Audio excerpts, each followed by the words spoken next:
in terms of length, I feel like. No one is okay. Setting down a heavy tome, blowing off the dust, alright, gather round. Yes. For story time, let's go through each character. DSM-5, yeah.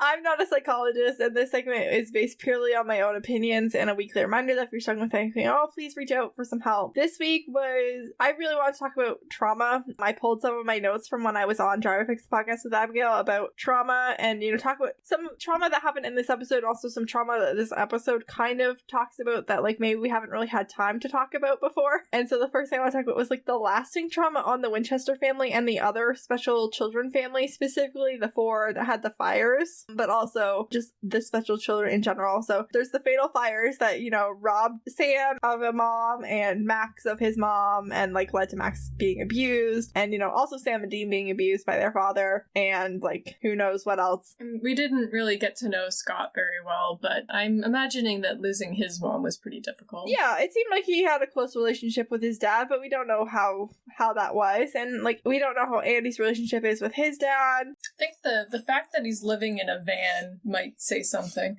Yeah. Hey, he's living his best life, all things considered. Yeah, but we don't know what his childhood was like. Then also, now that the nightmares and the powers are manifesting, we have the nightmares and we have isolating behavior from Scott and also from Sam. Trauma responses from them. Also, some of their gifts are really horrible. We don't know all of the different gifts, but Scott could and did kill animals, even though he didn't necessarily want to. He was kind of pushed into it. He was goaded into it. Andy was pretty responsible with his powers, but we saw through Weber how awful Andy's powers could become. Ava and Sam are constantly witnessing deaths, which is traumatic. And also the visions have physical symptoms after a while. Yeah. They're also experiencing pain, and it's putting a strain on family relationships in Sam's case. Yeah, it's rough. And then there's a normalization of trauma, which we saw with Sam and Ava. Right, because Sam is just so broken and so desensitized, and Ava's Sam. What is wrong with you? Yeah, Sam, someone shoots at Sam and he's just okay, gonna climb up there and see who was shooting at me and don't call the police, we don't need to. Yeah, he just, is so, and meanwhile Ava's freaking out because that's what a normal person would respond like. Yeah. There's also the effect of trauma on Gordon. There's the generational trauma of being a black man in America and the trauma of what happened with his family, his sister specifically, but also Gordon's family. Gordon just if something bad happened while he was alone with his sister, he couldn't explain it to his family. It seems like his family kind of either kicked him out or made him feel unwelcome. Yeah, you have to wonder how exactly his sister's death went down, because I seriously doubt his first thought was, I'm going to kill her. Or that his first thought was I need to leave home and never come back to the rest of my family. The rest of his family definitely thinks that he did something to his sister. I mean, eventually he did. There's also Gordon is, I don't know, very stuck on reinforcing John's beliefs and expectations on the boys.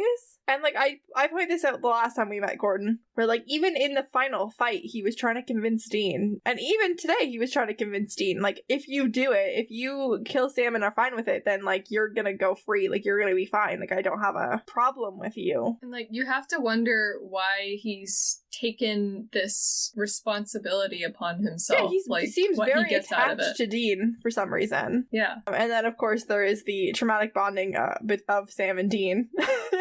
Oh, don't worry. We'll come back to that every episode. They are all the other one has in the world, basically the only thing that they care about. And then, Sam feels betrayed by Dean in this episode. And the secondary trauma of John dying that we already talked about. But also, Sam literally walks into a trap knowing it's a trap because it's Dean. He's well, I can't leave Dean, so I guess I'm gonna go, even though I know that you saw a vision of me literally dying because of it. And Dean basically lives through his worst nightmare, tied to that chair when he thinks he hears Sam die. And then there's also the everyday traumas of the job and the lives that they live. They walk right into this brutal murder of Ava's fiance, and they're oh, he's dead.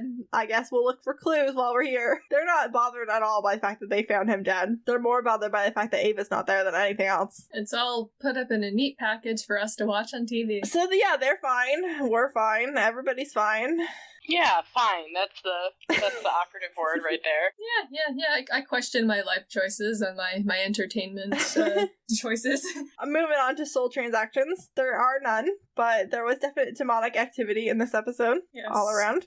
Sam's traumatic brain injury. Dean got knocked out, and Gordon got knocked out, but Sam stayed conscious through his entire fight with Gordon. He went through a whole wall and didn't lose consciousness once. Yeah, I know, Sam right?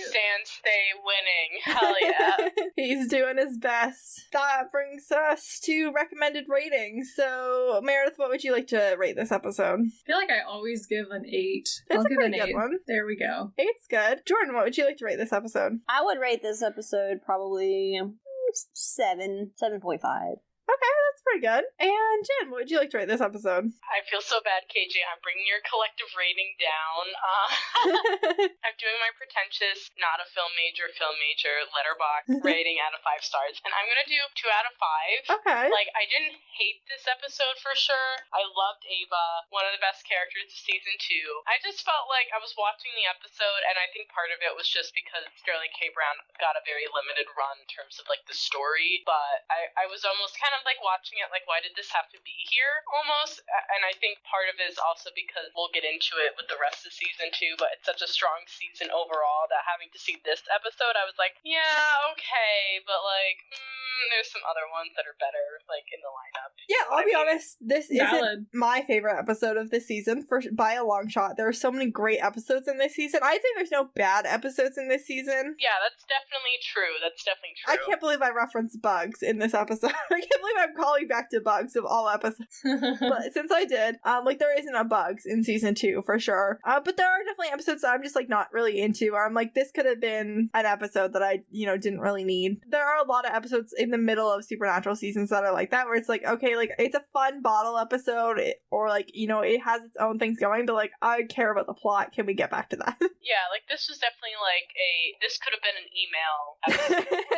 It was a meeting and it could have been an email. The Ava stuff's good. The Gordon stuff's good. It's just like, I don't know if we need an episode to get through all of it. We need an episode for Ava. Yeah, I feel like we could have done that at another time. Yeah, I would have loved to see more Ava, but I don't know. Maybe I think I really like Monster of the Week cases myself personally, so when they kind of deviate from that, like, it would have been really fun if, like, Ava had to help Sam solve a case on the side instead of necessarily doing the Gordon thing. Yeah. So, Or like, there was supposed to be a larger Gordon storyline in this season, and if that had been, if that had happened, this was like one of several Gordon episodes in the season. That was like Gordon's hunting Sam versus like this one, like Gordon's hunting Sam, and it's also all coming to a head right now. Like, we're gonna find out about all of it all at once. Whereas if we'd had a few episodes where there was like a Gordon plotline between the last time we saw him and now, I feel like that would have been, like, this would have been like a fun, like, catch back up moment. It would have had a better build up. yeah, exactly. To it. It's also worth knowing this was the first episode after the mid-season break. Croatoan was the mid-season finale, even though it wasn't the middle of the season necessarily. Like, that's just where the break landed. So like, this would be the first episode back.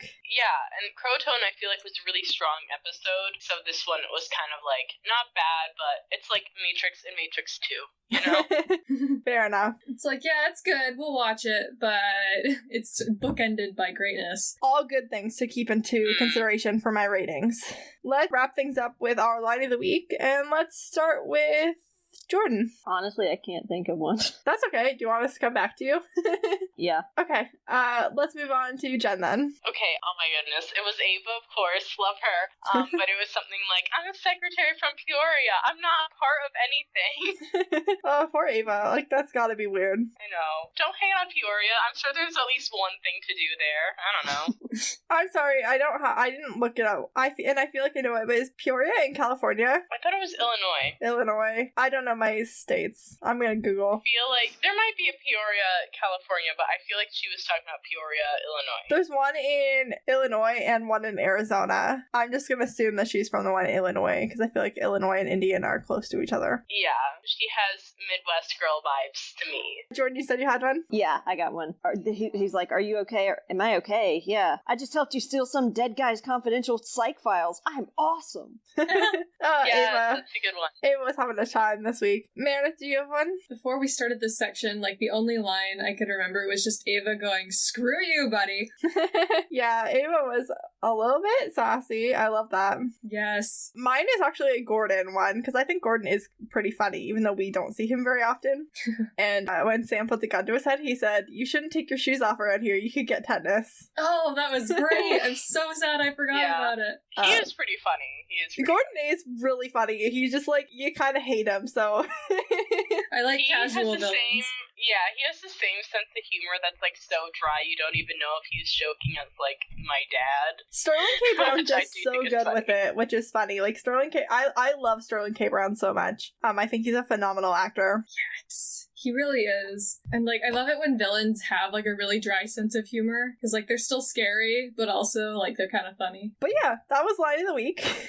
So that's it for this week. So I'm going to let everybody give some outro and some social media. Let's start with Jordan. My name is Jordan. I'm at PsychicChick21 on the TikTok. And Jen, how about you? Yeah, you can reach me on TikTok. It's Editing KJ. Jen actually changed all of her social media since we recorded this episode. So you can find Jen on all social media platforms at Rupert Gaze. That's Rupert Gaze with an ES. Good stuff. On AO3, I've been down the supernatural rabbit hole, so I have a lot of fan fiction on there. Yay! And Meredith, how about you? I am Shades of Deianira on Tumblr, Instagram, and TikTok. Mostly Instagram. And if you go there, you'll find lots of really cool drawings for the fantasy series I'm writing.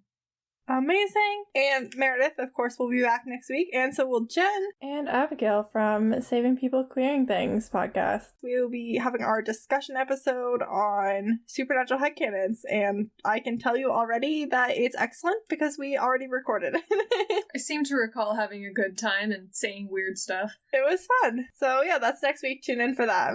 I've been KJ. You can find me on all social media platforms at Life Messes of KJ. Except for TikTok, where you can now find me at SPN Opinions KJ. If you want to be on the podcast, you can either reach out to me there or you can reach out through the podcast social media. You can email the podcast. Our email address is supernaturalopinionspodcast@gmail.com. You can find us on Twitter at SPN Opinions Pod. We are Supernatural Opinions Podcast on Facebook and at Supernatural Opinions Pod on Instagram. And if you could subscribe and leave us a review wherever you listen to this podcast, that really helps people to find us. And if you want to hear more of me and my thoughts, you can check out my other podcast, Series of Opinions, available on all the same places as this one. This podcast was written, recorded, produced, and edited by me. Thank you to Faith Ebert for our logo. Our theme song is by Joe Ferretta. Thank you once again to all of our amazing guests.